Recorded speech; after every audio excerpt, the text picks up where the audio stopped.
ಶ್ರೀ ಗುರುಭ್ಯೋ ನಮಃ. ಹರಿ ಓಂ. ಓಂ ನಮಃ ಶಿವಾಯ. ಭಗವದ್ಭಕ್ತಾದಿಗಳಲ್ಲಿ ವಿನಂತಿ.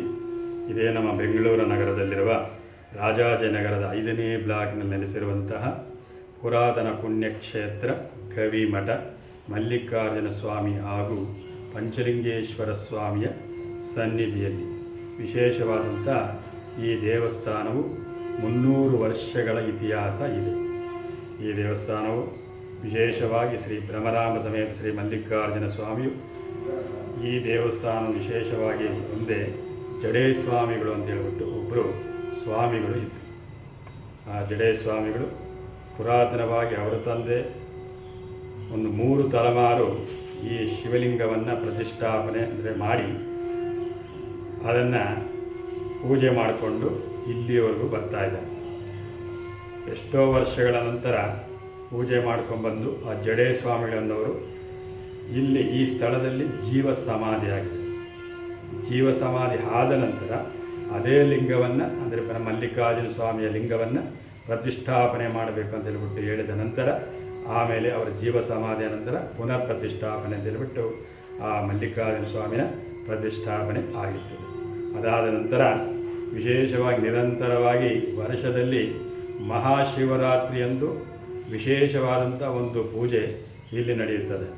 ವಿಶೇಷವಾಗಿ ಸ್ವಾಮಿಯವರಿಗೆ ಫಲಪಂಚಾಮೃತ ಅಭಿಷೇಕ, ರುದ್ರಾಭಿಷೇಕ, ವಿಶೇಷವಾಗಿ ಅಭಿಷೇಕಗಳೆಲ್ಲ ನಡೆದ ನಂತರ ಅದಾದ ಒಂದು ವಿಶೇಷ ಅಲಂಕಾರದೊಂದಿಗೆ ಭಕ್ತಾದಿಗಳಿಗೆ ದರ್ಶನ ಅಂತ ಹೇಳ್ಬಿಟ್ಟು ಕೊಡ್ತೀವಿ. ದರ್ಶನ ಅದಾದ ನಂತರ ಮತ್ತೆ ವಿಶೇಷ ಕಳಶಾರಾಧನೆಗೆ ಮಹಾರುದ್ರಯಾಗ ಅಂತ ಹೇಳ್ಬಿಟ್ಟು ಒಂದು 10 ಗಂಟೆಗೆ ಸರಿಯಾಗಿ ರುದ್ರ ಹೋಮವನ್ನು ನಾವು ಪ್ರಾರಂಭ ಮಾಡಿ ಒಂದು 12:30 ಹೊತ್ತಿಗೆ ಮಹಾಪೂರ್ಣಾವತಿ ಹಾಗೂ ಮಹಾಮಂಗಳಾರತಿ ಕೊಟ್ಟು ವಿಶೇಷವಾದಂಥ ಮಹಾಶಿವರಾತ್ರಿ ಪೂಜೆ ನಡೀತದೆ.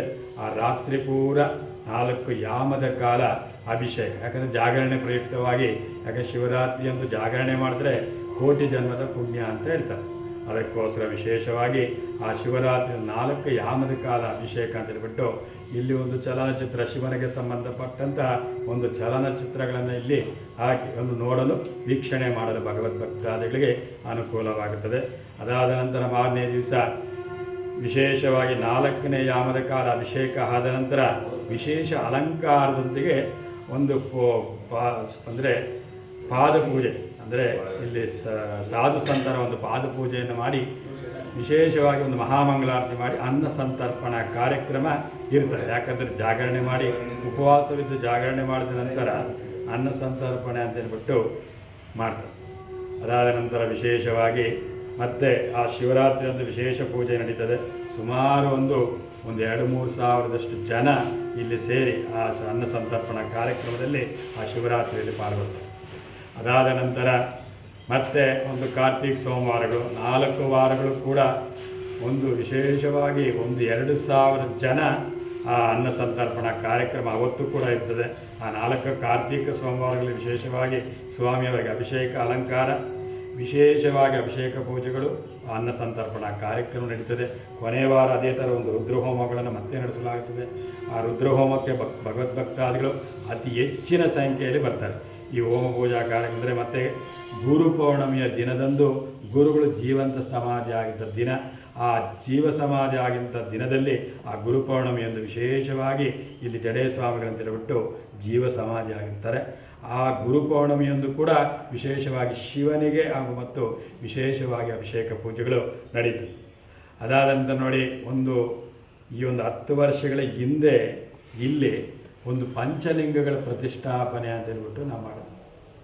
ಒಂದು ಚಂದ್ರಮೌಳೇಶ್ವರ, ವೈದ್ಯನಾಥೇಶ್ವರ, ರಾಮಲಿಂಗೇಶ್ವರ, ನಂಜುಂಡೇಶ್ವರ, ನಾಗಲಿಂಗೇಶ್ವರ ಸಮೇತವಾಗಿ ನಂದೀಶ್ವರ ಸಮೇತವಾಗಿ ಪಂಚಲಿಂಗಗಳಂತ ಹೇಳ್ಬಿಟ್ಟು ಇಲ್ಲಿ ಪ್ರತಿಷ್ಠಾಪನೆ ಮಾಡಿದ್ರು. ಯಾರೋ ಒಬ್ಬ ಪೂರ್ವಕರು ಹೇಳ್ತಾ ಇದ್ರು, ಇಲ್ಲಿ ಪಂಚಲಿಂಗಗಳು ಪ್ರತಿಷ್ಠಾಪನೆ ಮಾಡಿದ್ರೆ ಒಂದು ವಿಶೇಷವಾಗಿ ತಲಕಾಡಿಗೆ ಹೋಗದೇ ಇದ್ದವರು ಇಲ್ಲಿ ಬಂದು ದರ್ಶನವನ್ನು ಮಾಡಲಿಕ್ಕೋಸ್ಕರ ಇಲ್ಲಿ ಒಂದು ಪಂಚಲಿಂಗಗಳನ್ನು ಪ್ರತಿಷ್ಠಾಪನೆ ಮಾಡಿದ್ರು. ಮತ್ತು